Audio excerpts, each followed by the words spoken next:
Bien, chers amis, bonjour. Vous savez, nous l'avons dit plusieurs fois, que les forces qui sont représentées par le soleil sont des forces extrêmement puissantes. Le soleil étant considéré comme un feu, comme véritablement un feu qui peut brûler, et qu'il faut absolument contrôler ces brûlures pour ne pas tout simplement mourir. Les forces du soleil sont directement liées, on le sait, à l'Occident aujourd'hui, à Esav, à Ésaü. Ésaü représente, dans le plan de Dieu, dans le plan biblique, dans le projet créateur, représente les forces du soleil. Au niveau, si vous voulez, hébraïque, juif, le soleil étant représenté par la Torah de Moshe. La Torah de Moshe, c'est comme un feu brûlant. Maintenant, la lune. La lune étant un astre qui ne peut être éclairé que par le soleil. Ce sont les rayons du soleil qui vont se révéler, si vous voulez, qui vont faire révéler la lune, qui vont éclairer la lune. C'est-à-dire qu'en fin de compte, la lune qui est représentée au niveau biblique par Israël, par les Hébreux, par le Juif qui retourne en Eretz Israël, les forces de la lune sont des forces qui sont d'abord complètement liées aux forces du soleil, puisqu'elles reçoivent les rayons, les rayons de la lumière du soleil, mais aussi va jouer un rôle fondamental, c'est qu'elle va tout simplement essayer de calmer, comme elle ne reçoit que les effets, que le surplus, j'allais dire, de la chaleur du soleil, alors elle va calmer les rayons du soleil. Le but d'Israël est de recevoir la connaissance des Saves, des Ahus, des nations, de l'universel, et de les pénétrer dans un plan divin. Maintenant, le problème, c'est que les forces du soleil veulent être mûres, matures, développées en elles-mêmes. Elles refusent, si vous voulez, cette interférence de la Lune. Le soleil veut être l'astre à part entière. Les forces de Esav, d'Ésaü, sont par définition extrêmement puissantes. On l'a déjà dit plusieurs fois, elles sont représentées par le chiffre 11, alors que Israël est représenté par le chiffre 10, ça veut dire le Yud, puis le chiffre 12, les tribus d'Israël. C'est-à-dire que le chiffre 11 va s'intercaler entre le chiffre 10 et le chiffre 12, représentant les 12 tribus d'Israël. Alors pourquoi c'est très très important? C'est parce que sans l'apport du soleil, les 12 tribus d'Israël ne peuvent pas se reconstituer. Or, les forces du soleil sont des forces, je le répète, brûlantes. Et Ésaü, l'Occident aujourd'hui, veut régner comme un soleil. C'est-à-dire qu'il veut véritablement s'accaparer de toutes les forces, y compris des forces de la Lune, en disant le soleil dirait à la Lune, si vous voulez, eh bien, sans moi, tu n'es rien. Sans les sciences de l'Occident, eh bien, Israël, aujourd'hui, à notre époque, n'est rien. Tu as besoin de nous pour pouvoir te devenir qui tu es. C'est vrai, c'est incontestable. Mais le problème, c'est que Ésaü a des forces qui sont tellement puissantes, qui vont le détourner du projet de Dieu, qui vont le faire, si vous voulez, soumettre à des forces tellement élevées qu'il va se sentir quelque part libéré du joug divin. Et il va, à partir de ce moment-là, atteindre des extrêmes toujours et souvent incontrôlables. Et la haine d'Ésav par rapport à Israël, c'est cette capacité d'Ésav à dominer le monde et à rejeter les forces de la Lune de manière représentée par Israël, de manière à ce que ces forces du soleil puissent, d'une manière universelle et surtout globalement, d'une manière permanente, dominer les forces de la lune. Esav étant un individu qui va renier, qui va secondariser les forces de la lune. Or, ce qui est très intéressant, c'est que, et là je me réfère à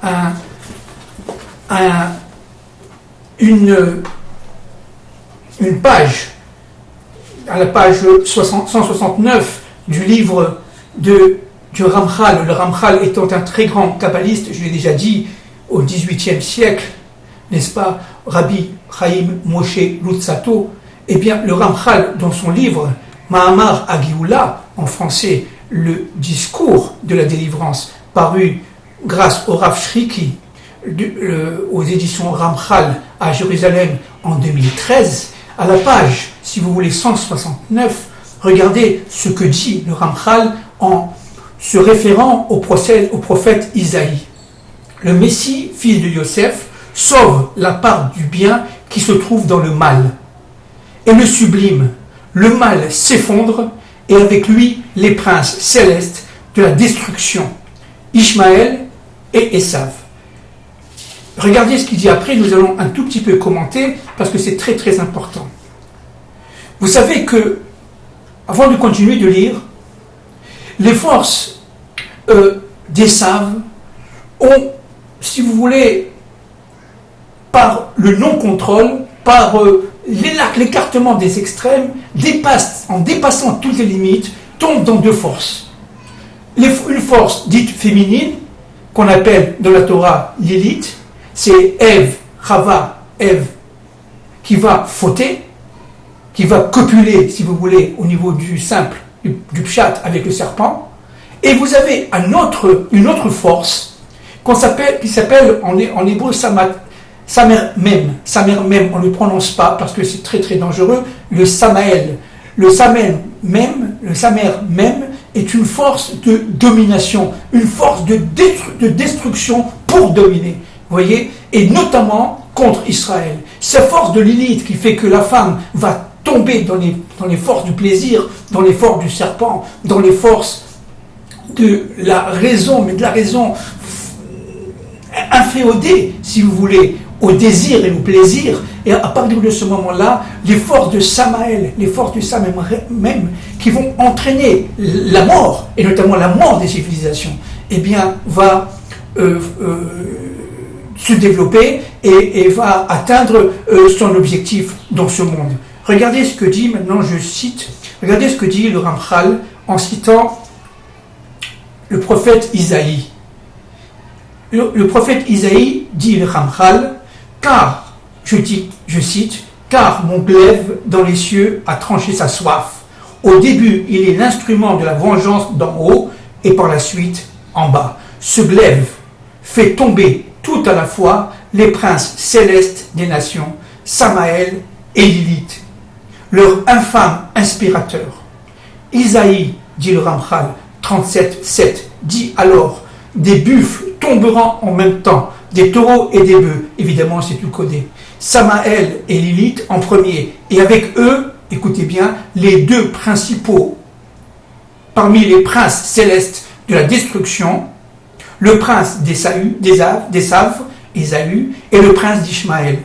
Dès que ceux-là chutent, tous les autres princes qui se situent en dessous, de droite et de gauche, s'effondrent d'eux-mêmes. Ce processus est expliqué, dit le Ramchal, par de nombreuses autres sources. Fin de citation. Alors pourquoi c'est très très très très intéressant? C'est très intéressant parce que le rôle de la lune est d'apaiser les forces du feu du soleil. C'est-à-dire de le faire rentrer dans un plan d'ensemble. La lune des Hébreux, Israël dit aux nations, y compris au niveau économique, bien entendu, ce que vous faites, c'est juste, ce que vous faites, c'est très puissant, ce que vous faites, c'est magnifique, ce que vous faites, c'est le émettre, c'est la vérité, mais je vous en supplie, mes sœurs, les nations, n'oubliez pas qu'il y a un plan de Dieu. Entrez cela dans le plan du projet créateur. Parce que si vous ne le faites pas, eh bien, vous êtes tout simplement voué à l'échec et voué à l'autodestruction et loué à la mort. Ça, c'est le message d'Israël aux nations, si vous voulez, notamment à la fin des temps. Ça suffit de nous haïr, Parce que nous sommes tout simplement unis. 70 plus 1, 70 nations plus 1 étant Israël, et plus le Aleph étant Akadosh Baruch Hu. Ça fait 72. Les 72 noms de Dieu, si vous voulez, sont réunis là-dedans. Les nations font partie du plan créateur. Et Israël conjure, supplie, si vous voulez, les nations, avant que ce soit trop tard, de reconnaître que le retour d'Israël sur sa terre fait partie de la volonté divine. Et les nations qui ne veulent pas, parce qu'elles sont imbues d'elles-mêmes, parce qu'elles sont fières, parce qu'elles sont dominatrices, elles sont manipulées, elles regroupent elles-mêmes les forces du soleil, les forces des sables, eh bien, les nations qui refuseront le plan, eh bien, malheureusement, seront prises dans la tourmente des forces de Lilith, ça veut dire la dépravation sexuelle, n'est-ce pas, et les forces du Samien même, qui sont les forces de la destruction, les forces de la mort. Et donc, nous sommes actuellement dans une époque extrêmement dangereuse. Alors, je vais vous donner un signe de cette dangerosité de notre époque. Nous sommes dans la période du 9 Av. Nous sommes dans la période du 9 Av 2016, si je parle en langage international, en langage des nations. Ce qui correspond à la 1948e année après la destruction du Second Temple.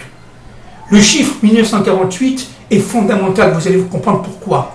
Parce que le chiffre 1948 correspond, selon le calendrier lunaire, à la création, à la naissance, si vous voulez, d'Abraham. Abraham est né en langage lunaire, selon le calendrier hébraïque, et le calendrier hébraïque est lunaire. Il est né en 1948. Or, vous savez tous que l'État d'Israël, dans le calendrier solaire, a été créé en 1948. C'est très intéressant. Cette année, vous avez, si vous voulez, 1948 ans après la destruction du Second Temple, vous avez le chiffre 1948 qui correspond à l'année lunaire d'Abraham Avinu, c'est sa naissance, l'année de sa naissance, mais vous avez aussi, et j'allais dire même surtout, la création de l'État d'Israël en 1948, de notre ère, de l'ère, si vous voulez, du calendrier grégorien. Alors, ce qui est très intéressant, donc, regardez, c'est que cette année, le 9 Av de notre année, de cette année, fait le ribourg, fait le lien entre le calendrier lunaire, les forces de la Lune, et donc le calendrier solaire, les forces du Soleil. Nous sommes dans une année donc redoutable. Et c'est pour ça que je me suis permis de lire ce qu'a écrit le Ramchal par rapport aux dangers qui sont dans ce monde, à notre époque, cette année. Parce que l'année 1948 est une année, si vous voulez, cruciale, charnière, comme le 9 Av. Le 9 Av aussi est une date absolument charnière. Elle porte en elle la destruction. C'est un jour terrible pour Israël, au niveau de l'extériorité. C'est à ce moment-là qu'il y a eu, évidemment, la faute des explorateurs, qui n'ont pas voulu rentrer en Eretz Israël. On va y revenir tout de suite. C'est à ce moment-là, je donne un en vrac, n'est-ce pas, qu'il y a eu la destruction du premier temple. C'est ce jour-là qu'il y a eu la destruction du second temple. C'est ce jour-là qu'il y a eu le Guérouche d'Espagne, c'est-à-dire le renvoi, l'expulsion des Juifs d'Espagne. C'est à ce moment-là qu'il y a eu la déclaration de guerre en 14-18, n'est-ce pas? Bon, cette date-là est terrible au niveau de l'extériorité. Pourquoi? Parce que à cet élément source, qui est la faute des explorateurs, la faute des Meraglim en hébreu, eh bien, cette expérience source a été destructrice. Les Meraglim n'ont pas voulu rentrer, en tout cas les 10 parmi les 12, n'ont pas voulu rentrer en Eretz Israël. Ils ont voulu, on va le voir tout de suite, empêcher, si vous voulez, la réalisation de la volonté divine. Et rester donc quelque part dans le désert, quelque part en Égypte. Et donc ils ont mis, cette fois-ci, véritablement, le peuple juif, le peuple hébreu, en danger de mort. Et effectivement, ils sont morts, toute la génération, dit la Torah, est morte pendant les 40 années d'errance dans le désert. Alors si vous voulez, il y a eu, entre le 9 Av et le 17 Tammuz, le 17 Tammuz étant évidemment 3 semaines avant, le 17 Tammuz, il y a eu évidemment la faute du veau d'or, et le 9 Av, il y a eu la faute des Meraglim, des explorateurs. Alors quelle importance entre ces deux fautes? Alors il faut comprendre une chose fondamentale, elles sont liées. La première faute s'est passée dans le désert. Ils ont voulu faire le veau d'or. Ils ont voulu, si vous voulez, quelque part, empêcher la Torah de régner sur terre selon le projet créateur. C'est-à-dire, ils ont voulu vivre leur vie, vivre dans le monde du désir, un peu comme les nations, et vivre le monde du plaisir, un peu comme les nations, si vous voulez, un peu comme voulait Chas v'Shalom, la faute de la première femme. Chava, Ève, qui est en fait la même, qui est Lilith. Chava et Lilith, c'est la même femme, évidemment. Seulement, c'est la femme qui est tombée. Et donc, Am Israël a voulu, par la faute, quelque part, du veau d'or, eh bien, a voulu, quelque part, empêcher que ce projet du Créateur, dans le désert, s'accomplisse par l'accomplissement des mitzvot. Ils ont préféré vivre leur vie. La deuxième faute, évidemment, c'est une faute aussi gravissime. Ce sont les explorateurs qui ont voulu couper carrément le rapport entre le peuple et sa terre, et la terre d'Israël. De manière à ce que la Torah, parce que la Torah est un vecteur entre le peuple d'Israël devenu hébreu et la terre d'Israël. La terre d'Israël est une terre, on le sait, on l'a dit 50 fois, est une terre de révélation. La terre d'Israël est une terre de transmutation. La terre d'Israël est une terre de mutation. Sans la terre d'Israël, il ne peut pas y avoir de capacité de la Torah de se transformer en réalisation. La Torah reste évidemment divine, évidemment cosmique, mais elle reste dans les cieux. Elle ne peut pas descendre véritablement sur terre sans la terre d'Israël. Pourquoi? Parce que Moshe étant, je l'ai dit tout à l'heure, les forces représentant les forces du soleil la Torah de Moshe est extrêmement puissante. C'est une Torah source. C'est une Torah fondée sur la Chochma. Moshe est masculin. Et la terre d'Israël, par définition, c'est une terre féminine de réalisation. Donc, la Torah étant ce vecteur, ces codes de loi qui vont permettre la Chochma et la Bina de devenir, de former ce qu'on appelle la connaissance, le Darat. La Bina étant véritablement le monde, si vous voulez, de la réalisation féminine, n'est-ce pas, de l'intuition féminine, on l'a déjà dit 50 fois, et par rapport à la terre d'Israël. La terre d'Israël va faire le lien entre le masculin et le féminin. Et c'est pour ça que le premier temple, dit le Ramchal, dans son livre, je l'ai dit tout à l'heure, Mahamar HaGeula, le discours de la délivrance, dans ce livre-là, je répète, paru aux éditions de Ramchal, par le Rav Mordechai Shriki, eh bien, dans ce livre-là, le Ramchal dit une chose fondamentale. Il dit que le premier temple, qui a été détruit le 9 Av, était d'essence masculine. Il s'agissait de la Chochma. Il était donc extrêmement puissant. Le deuxième temple était lié directement aux forces féminines. Il s'agit véritablement de réaliser par la Mishnah, par la Gemara, par l'aspect féminin de la Torah, qui est aussi importante, si ce n'est pas plus, que la Torah de Moshe.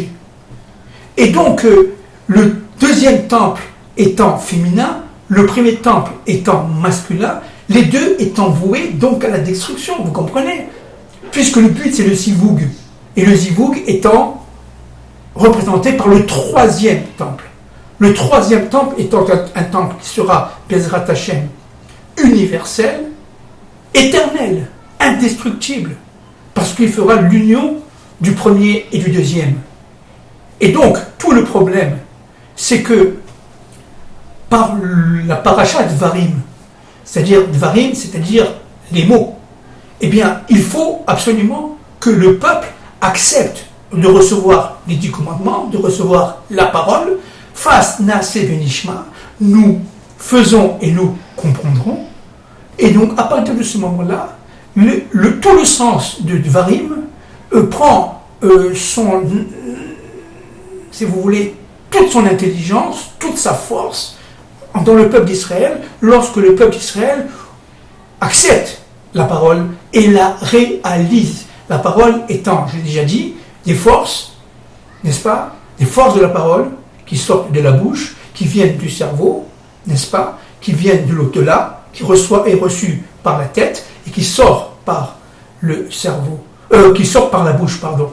Et à partir de ce moment-là, cette parole, les lettres de cette Torah vont prendre un ordre voulu par la pensée suprême, voulu par le Dieu, l'unique maître de tout, de toute chose, et notamment, évidemment, de l'histoire avec un grand H, et bien, c'est Akadosh Baruch Hu qui va ordonner les êtres de manière à ce qu'une Torah sera déterminée, sera présente dans notre monde. Et le vecteur de cette Torah, les nations n'ont pas voulu, tout le monde le sait, c'est les Madrashim, c'est Israël qui l'a accepté. Le vecteur de cette Torah, c'est Israël. Israël étant le représentant par la Torah de la volonté de Dieu sur terre. Pour les nations, encore une fois, pour une économie de la délivrance, c'est d'abord, avant tout, le lien suprême, unique qui existe entre les nations et Israël. Qu'elles le veuillent ou pas. Les nations qui refusent cette union disparaîtront de la carte. Parce que c'est la volonté de Dieu, c'est tout. Alors maintenant, un autre point très très important. Le rôle de Moshe est un rôle déterminant. Moshe est donc muni de force de la parole. De force de la parole, source. Et c'est Moshe, et seulement Moshe, qui est capable d'expliquer, et qui sera capable d'expliquer aux nations le Dvarim, la parole, les paroles, en 70 langues, dit Rashi, notre maître. Rashi affirme que Moshe a la capacité de donner la Torah en 70 langues. Et seulement Moshe, disent les commentateurs. Les autres n'arriveront pas parce que tout simplement, qu'ils soient d'origine, vous m'avez compris, un juif ou un musulman, eh bien, ils n'arriveront pas à sortir l'essence même de la Torah parce qu'ils ne sont pas Moshe. Seul Moshe a la capacité de dévoiler la pensée de Dieu aux nations.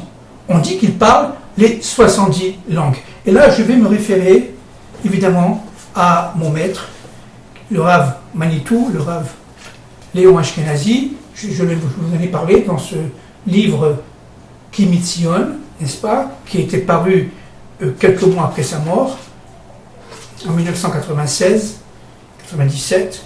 Regardez ce qu'il dit dans Kimitzion, à la page 334, dans le commentaire de Devarim. Selon le Sifri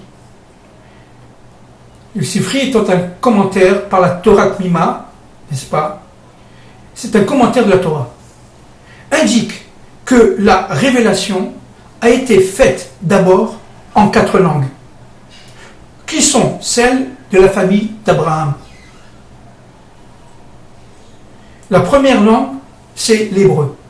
Le Sinaï se réfère à Israël. La Torah a été donnée au Sinaï, c'est pour Israël. À Séhir, au mont Séhir, Ar Séhir en hébreu, ça a été donné à Ésaü, Esav. C'est la langue latine, le latin. À Ishmaël, ça a été donné au désert de Paran, par véritablement l'arabe. L'arabe étant la langue d'Ishmaël à Paran.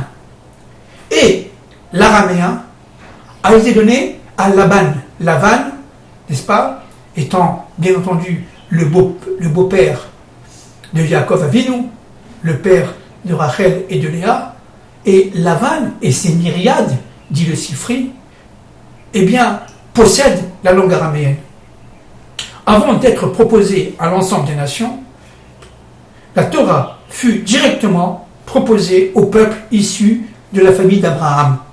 Ensuite, et seulement ensuite, au reste des nations.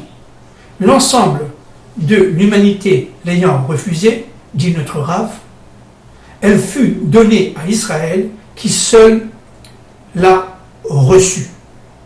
C'est-à-dire qu'en fin de compte, il y a dans les nations, si vous voulez, une sorte de graduation.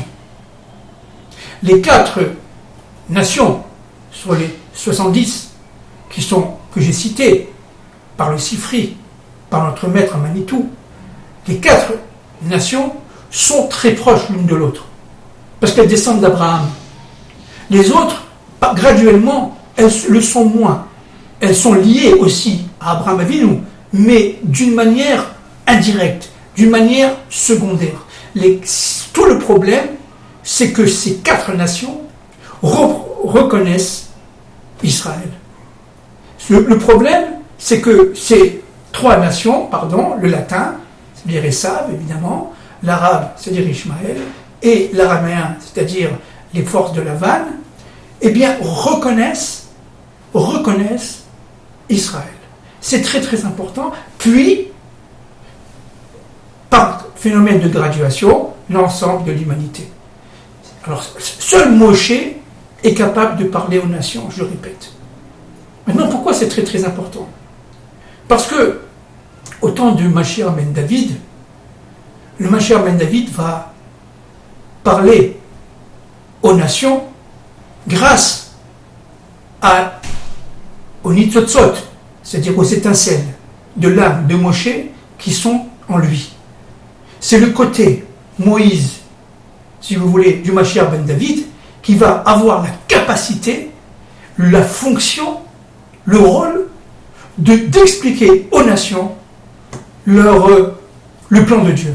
Et elles vont comprendre, et elles vont dire, écoutez, parce que les événements, on a vu tout à l'heure, Dieu va détruire les forces de Lilith, Dieu va détruire les princes d'Esav et d'Ishmaël. Donc ça va faire terriblement peur.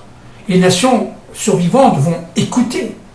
Et c'est Moshe qui donc va pénétrer l'âme du Mashiach ben David, qui va être capable, et seulement lui, je répète, de parler aux nations. C'est ça la volonté de Dieu. Donc, un autre point très important. Nous avons vu que le 9 Av est un jour terrible au niveau de son extériorité. C'est un jour terrible dans l'histoire du peuple juif. Jusqu'au ghetto de Varsovie, et notamment à la destruction du ghetto de Varsovie, eh bien, ça s'est passé le 9 Av.